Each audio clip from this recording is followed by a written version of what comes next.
দেশের ৬৪ জেলায় লটারির মাধ্যমে পুলিশ সুপার নিয়োগ প্রক্রিয়া চূড়ান্ত করেছে সরকার।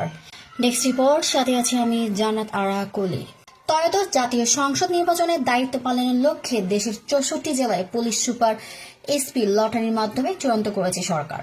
সোমবার ২৪শে নভেম্বর ২০২৫ খ্রিস্টাব্দে প্রধান উপদেষ্টা বাসভবন যমুনায় লটারির মাধ্যমে পুলিশ সুপার নির্বাচন করা হয়েছে। সরকার প্রজ্ঞাপন জারি করে শীঘ্রই পর্যায়ক্রমে তাদের পদায়ন করবে বলে স্বরাষ্ট্র মন্ত্রণালয় ও পুলিশ সদর দপ্তরের কর্মকর্তারা বিষয়টি নিশ্চিত করেন।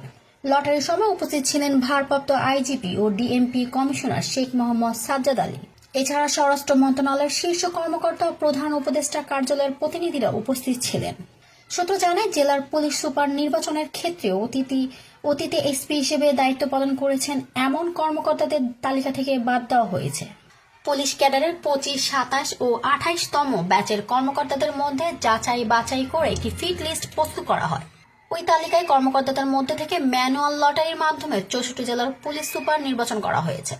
স্বরাষ্ট্র মন্ত্রণালয় এবং পুলিশ সদর দপ্তরের সূত্র জানায়, জাতীয় সংসদ নির্বাচনকে সামনে রেখে ফেব্রুয়ারির প্রথমার্ধে মাঠ পর্যায়ের কর্মকর্তাদের বদলি পদায়নের উদ্যোগ নেওয়া হয়েছে বলে একাধিক সূত্র জানায়।